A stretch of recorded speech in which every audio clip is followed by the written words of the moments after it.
today you join me inside a Mini Cooper S, an R53 2005 model. It's the facelift. They didn't look any different in my eyes, but they definitely had a few revisions. So it's the more powerful version. I say that, there's only like 7 horsepower between them. But this one has been fitted with a smaller pulley, 15% I believe. It has also got a remap and a few other bits and bobs, and it's making 219.5 horsepower, so that's quite a lot for a car that's just over 1100 kilograms. Well, for this day and age anyway. Not maybe back in the 90s when I'm used to it, but you know, this is still a light car by today's standards, and it goes alright. Wait for it to give it a bit of a clear up, but it'll give you a bit of a sound check.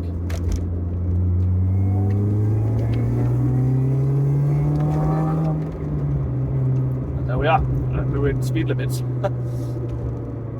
And it's dropping to a 20.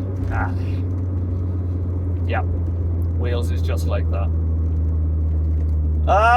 But there's a problem. I don't like it. I don't particularly like it much. I'm struggling to find my my place in it. I like the look of them, and it was enough to make me want one. I decided that the Fiesta, the Z-Tech S, had to go, that I was just a bit bored of it. I didn't drive it for 3 weeks, the missus had it. I was in my GTO the whole time. I got out of that, went into the Fiesta, because I had to do a shift in work. And I was like, I think I've had my day in this, I'm bored. So I put it up for swaps on a Mini group after seeing a load of Minis at Spring Action Day. I was like, you know what, just do it, just go for one of them. And someone was like, I got this, they're about the same value. His was in better condition, but higher mileage, but again more powerful. Mine was lower mileage and newer, but then a bit rough around the edges. Although this has got lack appeal on it and stuff, so it's not exactly pristine. And I thought, you know what, I got a feeling this Fiesta is going to be a pain to sell. The MOT was due. It needed lower arms and tracking, and the brake shoes weren't doing much. So I thought, you know what, this is probably the best opportunity to get rid of it quickly.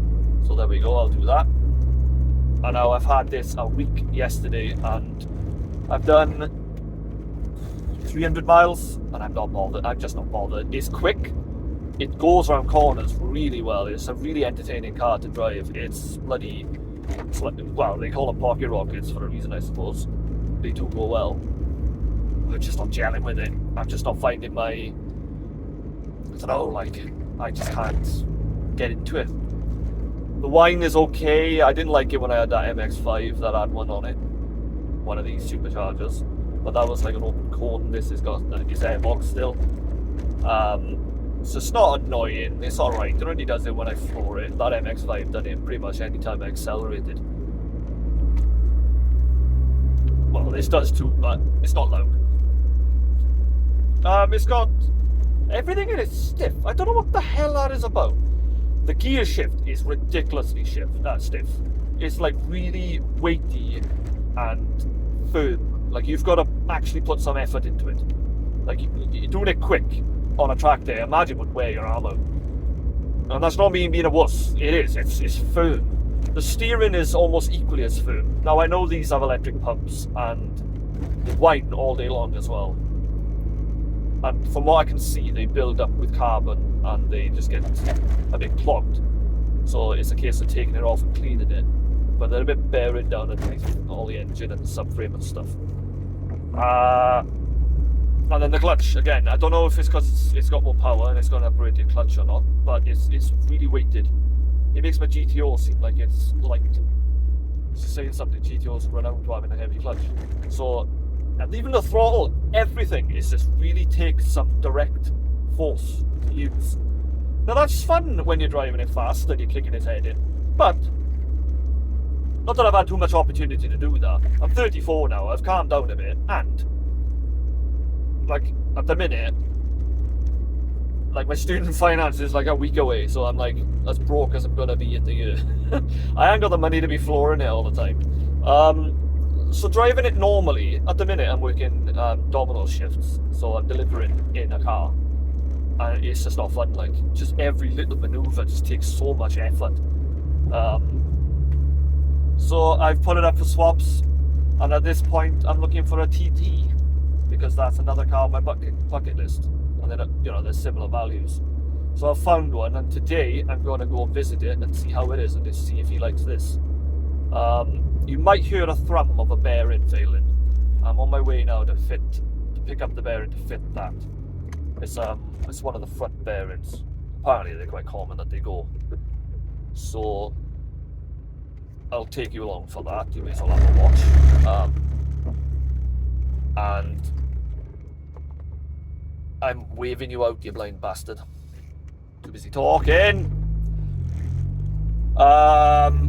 Yeah, and then I'll see how the trade goes. If he likes it, I'll be coming home in a TT. If he doesn't like it, then I'm coming home in this with a new bearing. So it's not really a loss. And then I'll keep this up for sale. It's currently up for £1,500, so I don't think I'm going to keep it. If I don't get this TT, I'm probably just going to end up with my ST back on the road, to be honest with you. I'll turn the camera on, have a glance. So I fitted my head unit, which is a bit of a mistake because now I can't be asked to take it out, so it's probably going to go with the sale. You know, that's a pain, but there we are. Like, everything in here is cheap as all hell as well. It's really bloody, like, poorly made, like. That sounds really tinny. Like, that's okay. It's a bit flimsy. And then, like, look at the angle on that now. I mean, this is incredibly noisy. Everything is just put together so bad. And I don't know what that is, but it's not leg room. You know what I mean? It's just really shit. Like, everything comes off as well. Let me use my wrong hand. That's come off. Now this is coming off. I can't even get it bloody back on now. All these things just come off straight away, and that's aftermarket. It's got to be. It's a real weight to that. These, I can't even get it back on now. It's all just a bit not BMW, I'll put it that way. I'll show you the outside. I mean, it looks great. Best part about it is it looks good. It's got the Mini Light S wheels, the ones that I like. You can see the lack of peel over there. A bit of lack of peel over there. It's got a nice exhaust on it as well, to be fair to it. It's a bit busy out here. I'll pick up when I get to the garage. Alright, here we are. So we are at the garage. It's a bit windy, so mind that. I've identified it being this bearing. And if I wanted proof, there's heat damage. Well, not damage, but there's heat witness marks on the drive shaft. Disc had to come off. They're not wanting to separate because there's a bit of a lip, so I'm balancing it over there. This is a bolt-off, bolt-on hub. You can see the studs there. It ain't happy. It's not going nice. It's notching, as you can see. I'm trying to keep the force the same there. And it's also grumbly. You can feel it ain't happy. So I'm pretty certain it's this one. My hearing identified this one as well. Caliper brake disc off. And then whoever's been driving it's not been putting very good wear on the discs. Now, a little rant. I don't know what it is about other people, but some people don't seem to make disc wear nice. I have never had that. I call that the rings of Saturn, where it's just, discount the bits around the drills and the grooves, because that happens with heat and sometimes with cheaper discs. Or maybe just all discs, I don't know. I've never really tried expensive ones. I usually get the M-Tech ones. But that wear pattern doesn't signify good wear to me. It's a bit better on that side, but they're all like it. On the back, half the disc isn't even wearing. I've never had that, and I think it's because every now and then I kick the car's head in and give it a hard time, and it gets up to temperature nice. So I don't know if driving like a granny is what does that. Anyway, I can't get the bloody nut off. So, taking the studs out the back, they seem to be a 14, whether they've rusted down to a 14 or not, but that one started around on a 14, so that's 13 to me. But anyway, there we are.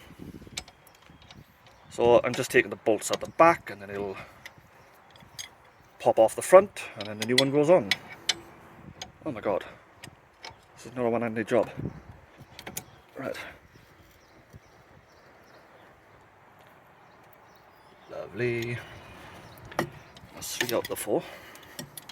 Hopefully there's no jip on any of them. Give me a sec, just get this off.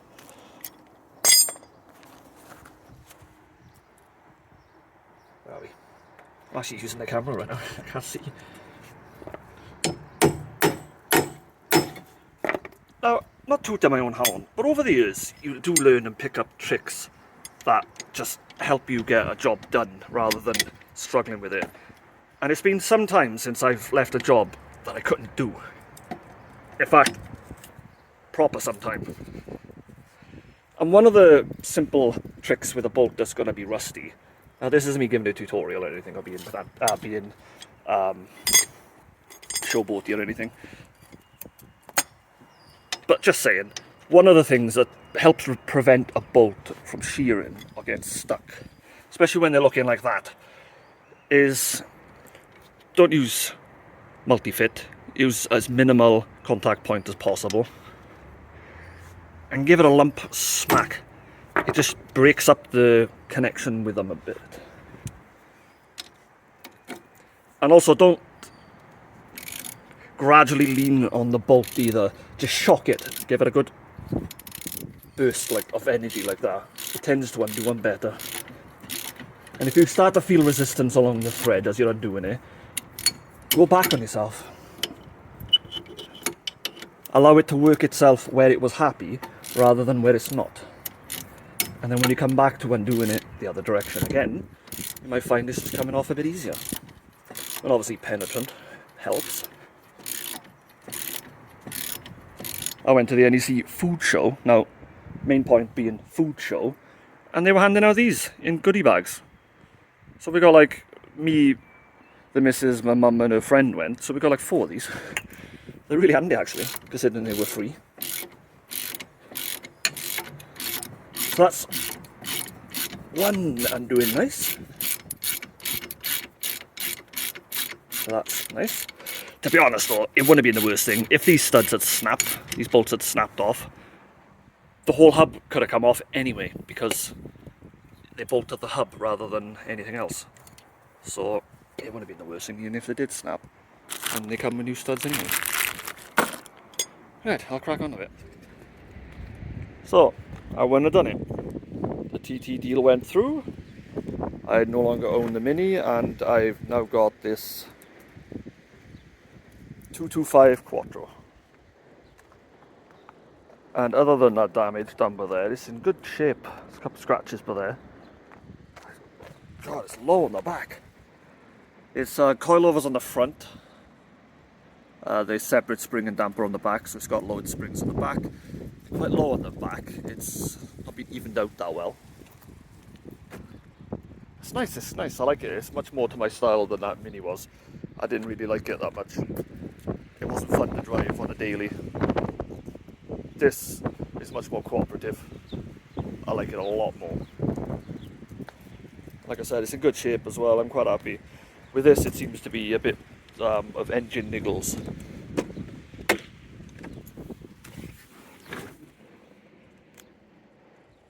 There's these gauges fitted, and they're not been fitted properly, so they're a bit well, they don't work. This one is the boost gauge. It just goes straight to max, and it beeps constantly and flashes. It's probably an overboost warning, but I think they've teed it into the wrong place. It's connected to the what looks like the wastegate, which I would have thought would work. I don't know. It's not working. I don't know if it's wired in properly either. And for some reason, there's a couple of the wires down there.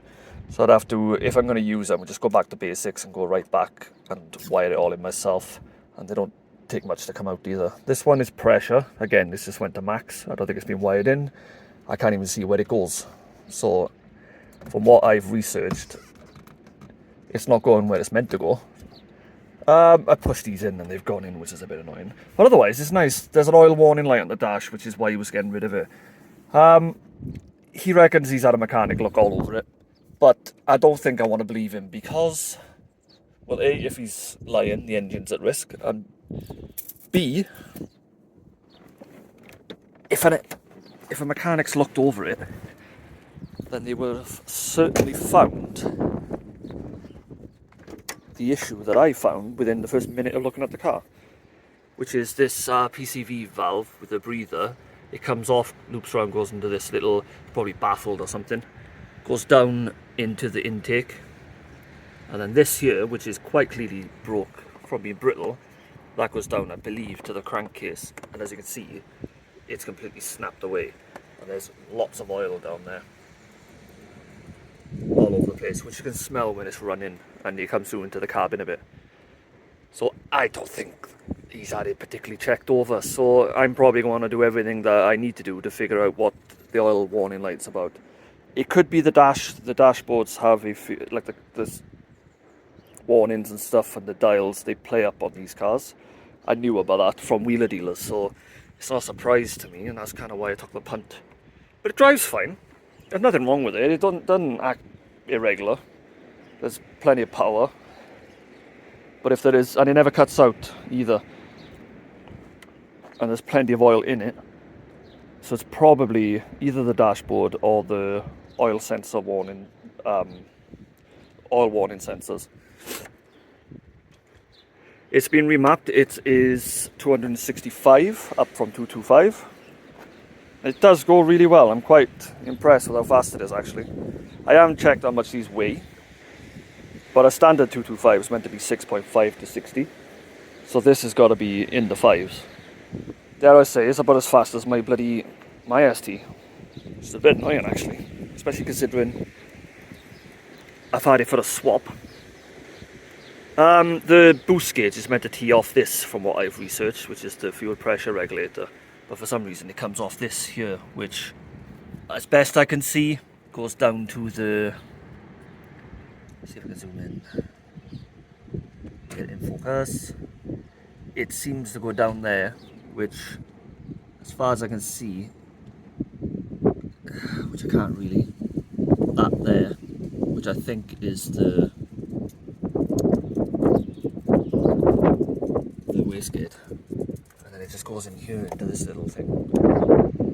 So there's more of that shitty looking wiring on it. I personally would have preferred a mechanical gauge, because you know they're working. But I've got this rule where I don't tend to spend money on a car that I've just bought, because if it's going to go wrong, they tend to go wrong in the first month. And if you wasted money fixing it and then it blows up, you're kicking yourself. But I do want to check the oil pressure. As far as I can work out on the forums it's... I should use my torch. There's a bung on the... I can't quite make it out, I don't think. Is that it? There's a bung down there that's blanked off on the oil cooler, I think it is, or maybe for the filter. Yeah, the filter's just down there. So there's a blank there. There's an M10 thread. You can tap into that and you can get your oil feed from it. But Jesus, is it tucked down there? I'm hoping this comes off easy. I don't even know what it is, and then hopefully I can get down to it. Otherwise, it looks like the intake's gonna have to come off just to get down there, and I don't really want to fancy doing that. All the Allen heads look like they're easy to get to, but then I'm disturbing the gasket and stuff, aren't I? So let's look at a little perished. I'm missing all these clips. That's for up and down. Yeah, that headlight was a bit low. It's also cloudy. Apparently someone's tried to clean it up. But then next to that one, which was replaced a couple of years ago, which I got invoice for, it looks rubbish. So yeah, at this point, it's replaced that breather because it's getting oil everywhere, and that's probably working its way into the intake, which is unfiltered air, unmetered as well as after the mass airflow. And you don't particularly want carbon just pouring out of there. It's going to stink. I'm hoping I can just get a hose and join it up, but it's just a bit ruined. And there's like a tab on it, which I'm not going to be able to slide a hose over. But yeah, other than that, it's okay, like, I'm quite happy with it. So that probably ties up this video. The next one, maybe I'll just do some work on this and go for a drive in it or something. But yeah, cheers for watching.